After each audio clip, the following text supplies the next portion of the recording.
That's Vonnie B, talking like he already saw it coming, days before his mugshot blew up and women were lining up to bail him out. Days later, he was gone, shot down at a gas station. How did it fall apart this fast? To really get this story, you gotta forget the music for a second, because the thing that got Vonnie B killed was not a song or a hater in the rap game, it was a car. A simple little car deal between two young men that went all the way bad. So let me put the players on the table for you first. On one side, you got Vonnie B, real name Devon Loritz, a young up-and-coming rapper out of the Atlanta area, and his brother Eric Mitchell.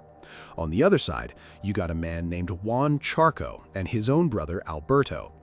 These two sets of brothers did not have some long history of beef. The only thing that tied them together was a red Chrysler 300, and that car is the whole reason we are here. The way it went down, Vonnie had bought that Chrysler off of Juan Charco at some point before all this. Just a regular sale, one young man getting a whip from another. But somewhere down the line, that deal turned sour, and the car ended up left behind in Georgia and taken back by the Charco brothers. Now both sides felt like that car was theirs, and neither one was about to let it slide. Now here is where the timing gets crazy, because all of this was cooking at the same exact time that Vonnie was having the biggest week of his life. Right around the 10th to the 12th of May 2024, he caught a case in Cobb County, Georgia on some weed charges and a gun charge. Regular stuff, nothing that should change your life, except the photo they snapped of him while booking him did something nobody saw coming. That mugshot went straight viral. His twisted locks, that calm, cold look on his face, the whole thing just hit, and within hours it was flying all across Instagram, TikTok, Facebook, and X. You already know how this goes by now. A regular man gets locked up and the internet decides he is way too fine to be sitting in a cell. The women lost it over him. They were flooding his page, gassing him up.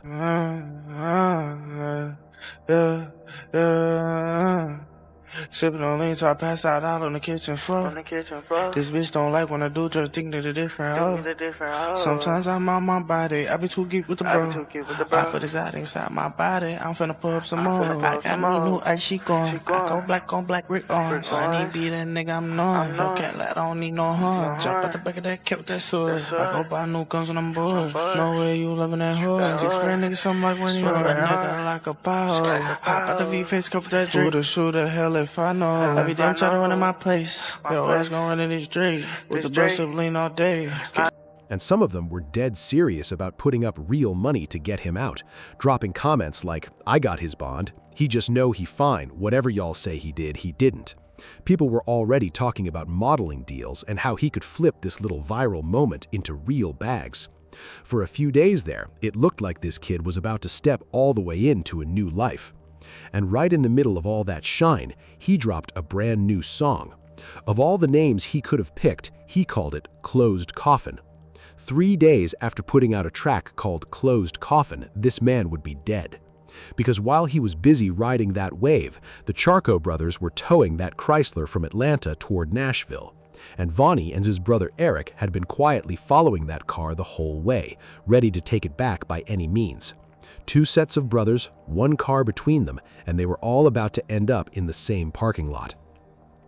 The Charco brothers never planned to stop where they did. They were hauling that car down the highway when their truck started overheating, so they pulled into a 7-Eleven Exxon gas station on Joe B. Jackson Parkway in Murfreesboro, Tennessee, just to cool the engine down. They had no clue they had been tracked, because right behind them, Vonnie and his brother Eric pulled up in a Mercedes. And now all four of them were standing in the same lot in broad daylight, all feeling like that car belonged to them. It was around 2:30 in the afternoon when it popped off. The arguing over who owned the car got loud, then it got physical, and then it turned deadly fast.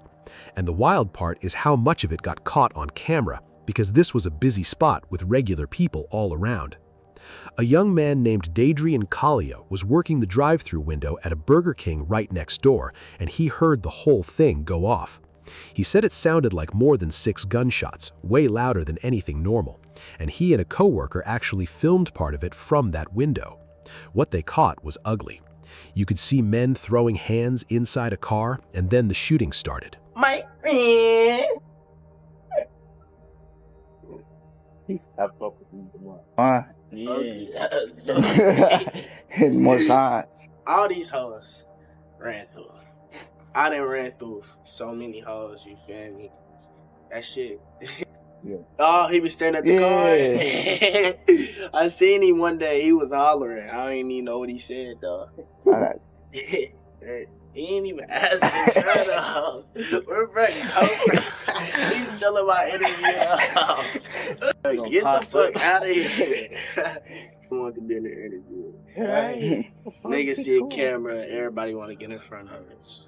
This Vonnie B and you watching P500. Let's get it, nigga. Who inspired you to start, you feel me, rapping? This is the moment it all ended for Vonnie B. He got shot multiple times, and his brother Eric got hit in the arm. But it did not even stop at the gunshots, and that is the part that made people sick when they heard it. Because after the man was already shot, the beating just kept going. Somehow, even shot up that bad, Vonnie still had enough fight left in him to try and save himself. His brother Eric broke away and ran inside the store screaming for help. When the Murfreesboro police rolled up, they went straight to work on both men, wrapping a tourniquet around Eric's arm to stop the bleeding before the fire department and the medics took over. Eric got airlifted out and pulled through, but Vonnie was hit too bad. They rushed him to the hospital, and he did not make it. When the detectives started putting it together, the picture only got worse. The gas station had cameras, and that footage backed up a lot of what the witnesses were saying. According to police, Juan Charco grabbed a rifle out of his truck and let off more than 20 rounds at the two brothers. And the detail that stuck with everybody was that he kept firing while Vonnie and Eric were trying to leave, not running up on him, but pulling away. And that is the part that makes this one hurt. Because the kid they left dead on that ground was not just some random face in a mugshot. He was somebody trying to be somebody. So let me tell you who Vonnie B really was. His real name was Devon Loritz, and he was born back in 2001 in Marietta, Georgia, a little suburb right outside Atlanta, which means he grew up with trap music in the air all around him. He was only 23 when he died, still young, still chasing it. Life had already put some weight on him before any of this. His own obituary says he lost his father, Hazy D. Loritz IV, years earlier, and you could feel that pain follow him, all the way down to the Rest in Heaven pops he kept on his page. He was doing the music thing fully independent, no big label behind him, just him and his phone, pushing everything through his Instagram under the name Vonnie_500. Sometimes I'm on my body, I be too geek with the bro. I put his out inside my body, I'm finna pull up some more. I got me new ice, she gone. I go black on black, Rick on. Vonnie B, that nigga, I'm known. No cat lad, I don't need no harm. Jump out the back of that cap with that sword. I go buy new guns when I'm bored. No way you loving that hood. Six grand nigga, something like when you run. Nigga like a power. Hop out the V-face, cover that drink. Shooter, hell if I know. I be damn trying to run in my place. Yo, ass gon' run in this Drake. With the bus of lean all day. Can't do no niggas, they fake. I be geeked out drink all day.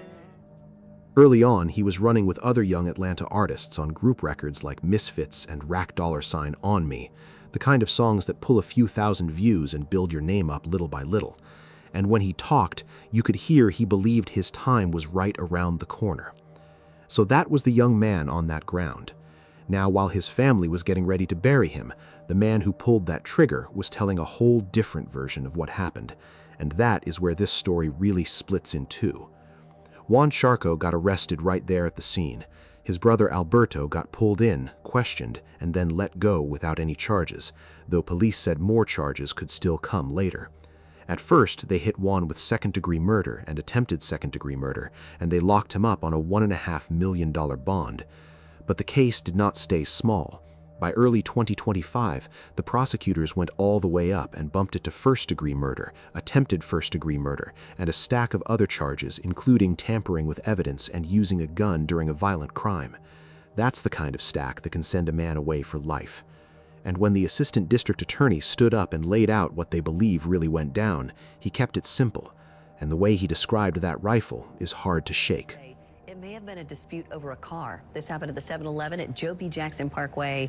Video shows two men hitting another man. Investigators say Devon Loritz bought a car from Juan Charco, Lawrence was shot several times and later died. His brother was also shot in the arm. Charco's charged with second-degree murder and attempted murder. But here is the twist that keeps this case from being open and shut. The Charco family is not backing down at all, and they tell a completely different story. Alberto Charco says it was self-defense.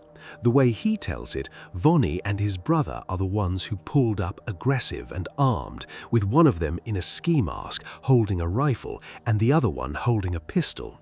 He says his brother was scared for his life, and he has been begging the police to pull every second of that camera footage because he swears it will clear Juan's name. Just into the newsroom here at 10 o'clock, one of the two people shot and beaten at a Murfreesboro gas station has died from this afternoon. Tracy, a man working at a Burger King right next to that 7-Eleven, says he heard what sounded like more than 6 gunshots and watched everything unfold in awe.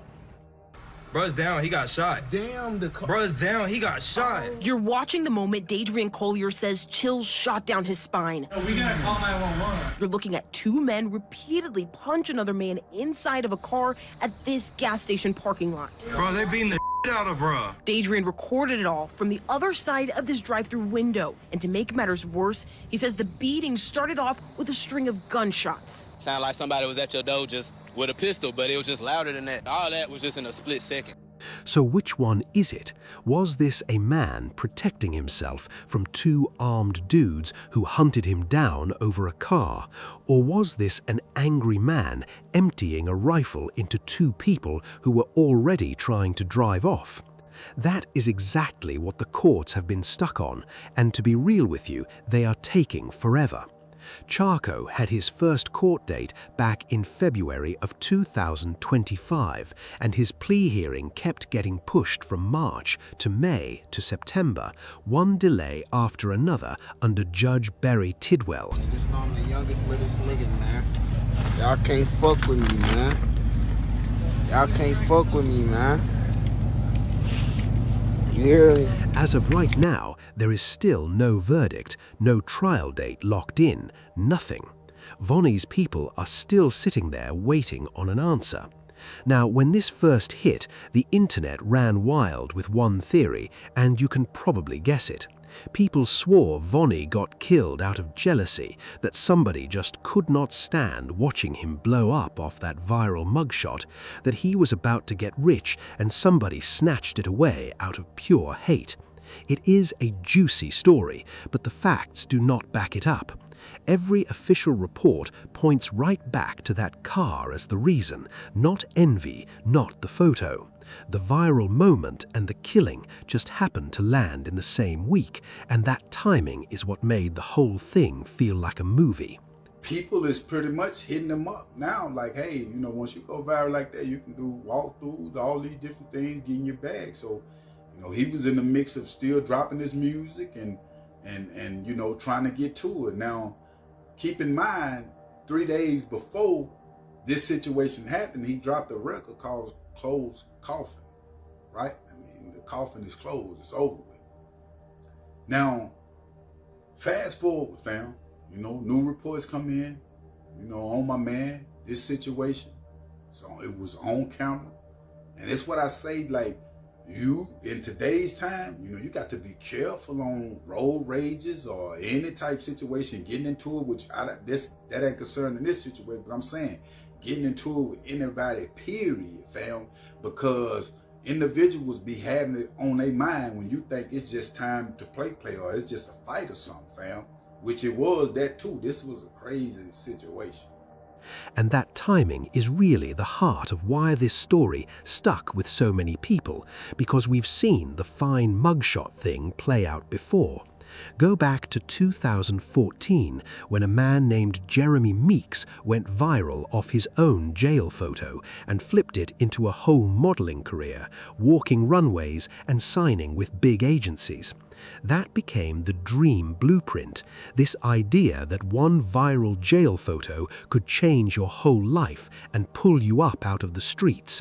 Vonnie was supposed to be the next chapter of that same story. People is saying it's because, you know, of the viral photo that came about. You know what I'm saying? With him in the jail. Because he was finna get paid, get a lot of money. He said it was jealousy and all these different things. We don't know that. We know the individual that did the shooting, you know, he's incarcerated on $1 million bond. We exactly don't know the situation. But video is out on the situation and all. Now, if this man was killed about the viral photo, you feel me, or out of jealousy with whatever the case, we don't know. You feel me? That would be real crazy. You ain't even got the money yet. You feel me? The women were already there, the attention was already there, the bag looked like it was right around the corner. But that is the hard lesson sitting under all of this. Going viral does not change your real life overnight. It does not erase your beef, it does not pay off your debts, and it does not undo a bad car deal that's still out there waiting on you. While the internet was busy crowning him, the streets were moving the same way they always move. And the same week the world learned his face, the world lost it too. It was some anger there, because I've never seen somebody, you know, you shoot an individual, then beat them up still after they shot. So that showed that it was some anger there. It was bigger than the surface. We don't know if these individuals knew each other, whatever the case might be. But my thing, you know, with this, fam, he just had dropped a record called Closed Coffin. 3 days prior, trying to ride the wave, continue to go viral with what he had going on, fam, and dropped a record called Closed Coffin. We seeing a lot of artists get in situations, fam, days after they make a certain post or make a certain record. And if you don't believe, you know, that the tongue is real, life is real, people, places, and things is real, you know, fam, it's a survival game out here now, man. You know, everybody trying to survive. Ain't nobody playing about their money, ain't nobody playing about their food, ain't nobody playing about their vehicle, ain't nobody playing about, like, nothing, fam. You feel what I'm saying? Survival of the fittest. Today, Vonnie B has a page on the National Gun Violence Memorial, listed in with all the other young lives a gun cut short, remembered as the rapper he was trying to become. And in one of the saddest twists in this whole thing, that song he dropped right before he died, Closed Coffin, is still sitting up there for anybody to play. Swaggy P on the beat. Like mayo. Too much stress on me, there's all up on my waist. Always ain't no sleep, these stress up on my face. They even this on her roll, so get up out my face. Got perkies on the floor, yo bitch she stuffing her face. Got perkies on the floor, and yo bitch stuff her face. I take this Glock off way, and aim it at your face. We in a different race, I'm in a race for cake. I'm racing to the bank, fuck nigga what you think?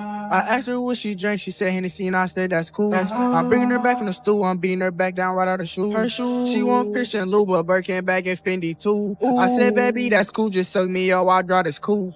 Cool.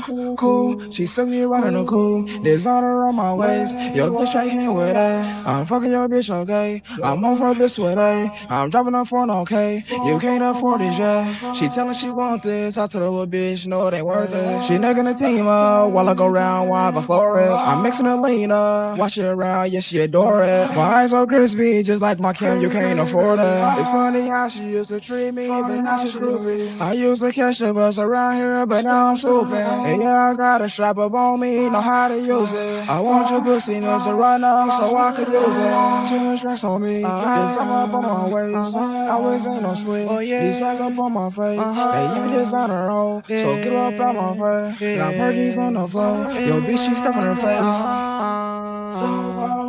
Oh yeah. Like mayo.